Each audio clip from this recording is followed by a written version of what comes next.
Hello, people. This is Teacher Kelly. Tudo bom?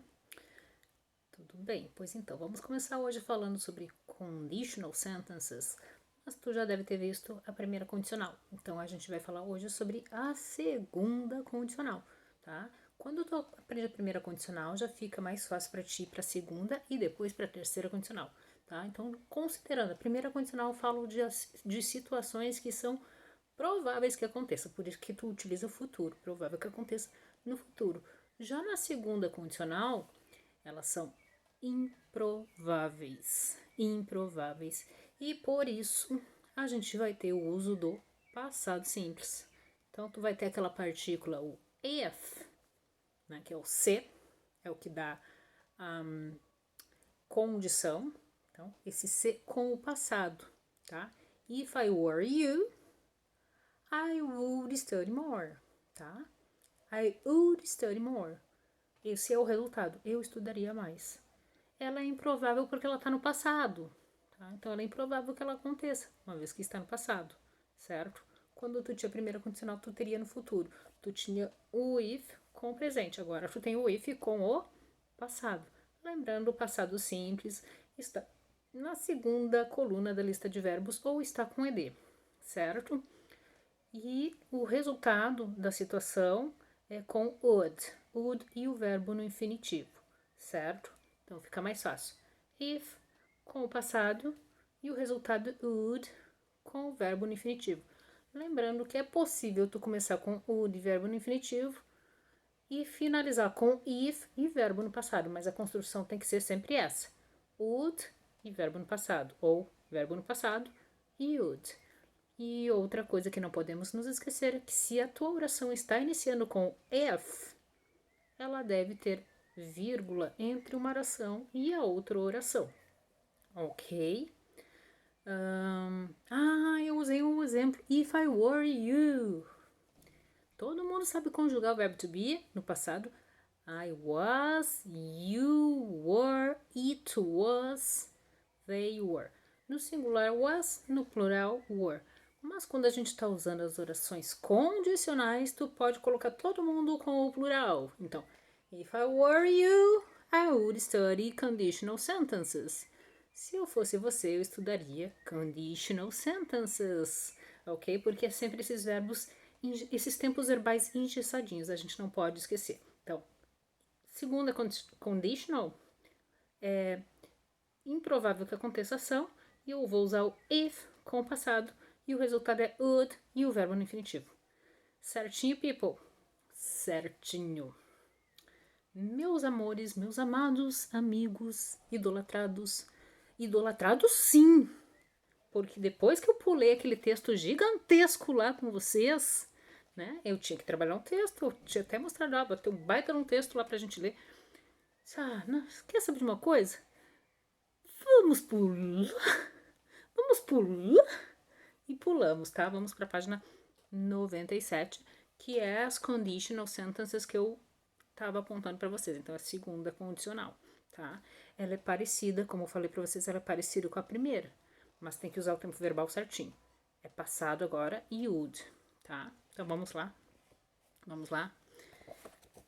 Página 97.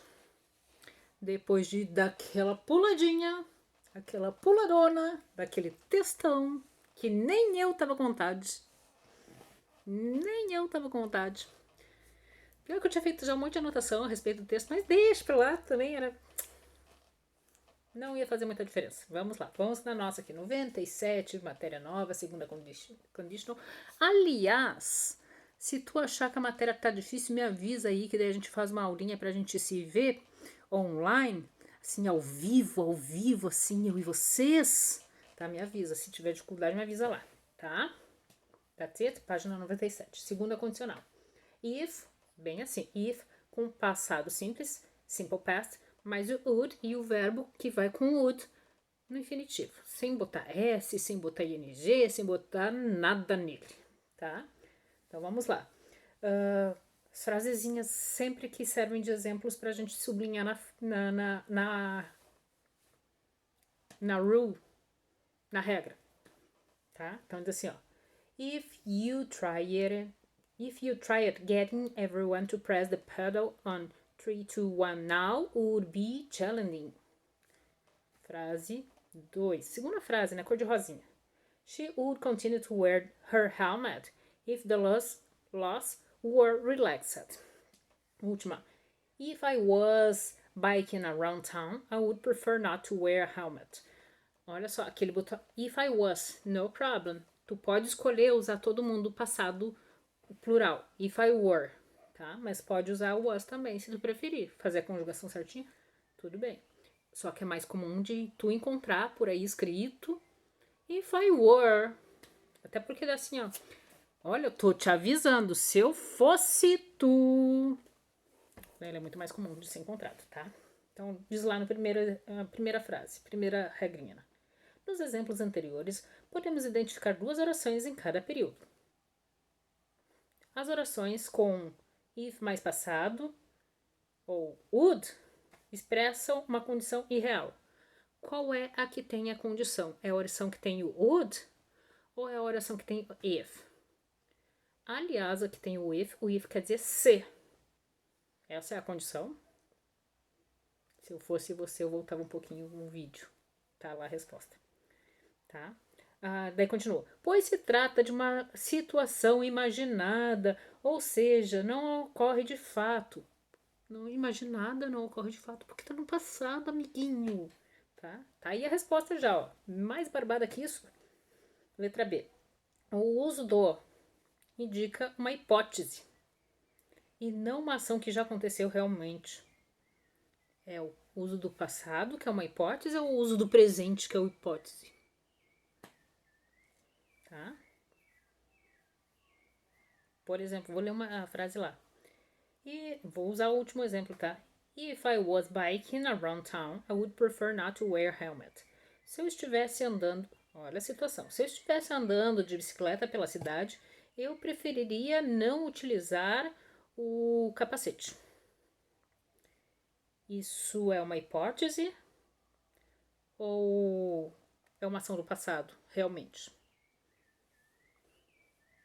É a tua resposta. Se eu estivesse andando de bicicleta pela cidade, eu preferiria não usar capacete. Hipótese ou ação do passado? Fica a dica.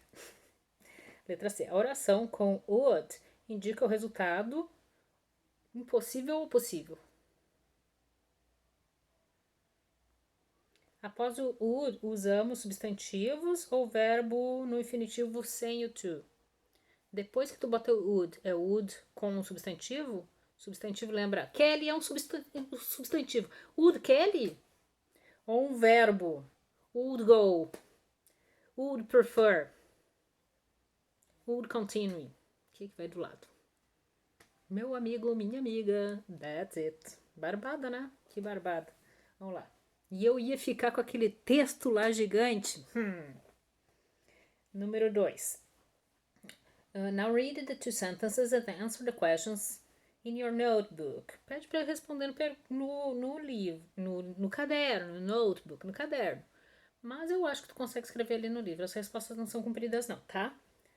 A primeira fala assim. They would cycle more if a helmet was not compulsory. Eles andariam mais de bicicleta se o capacete não fosse obrigatório. They would start if they did not have to wear a helmet. Eles iniciariam se eles não tivessem que usar um capacete. That's it. Letra A. Os exemplos anteriores apresentam uma condição irreal na forma negativa ou afirmativa. Como tu pode saber disso? Tá? Olha as marcas da frase. Na primeira frase, essa condição é real ou imaginada? Na segunda frase, essa ação é real ou imaginada? Assim, com que finalidade usamos orações condicionais do tipo 2? E o que elas comunicam? Volta um pouquinho lá no texto, que tá lá, né? No texto, não no vídeo, né? Volta um pouquinho lá, que tá tudo lá. People, sobre condicionais, por hoje é só. Mas na sexta-feira vai ter um pouquinho mais, daí vai ter exercício mesmo, tá? That's it. Se tu tens... não esquece de me avisar. Se tu tem dúvida sobre essa matéria, vai me avisando aí, que daí a gente pode fazer uma aulinha online, ok? Segunda coisa, segundo recadinho. Não esquece que ainda está disponível as Olimpíadas de Língua Inglesa. Então, se tu tá interessado, me manda um e-mail pra gente conversar, tá? Não é obrigatório as Olimpíadas, tá? Mas é obrigatório fazer a atividade de inglês. Ok? As Olimpíadas não são obrigatórias, né? Mas se tu quiser não precisa fazer, né? Daí a gente conversa, ok? Kisses for everyone. Beijo pra todos vocês. Bye, bye.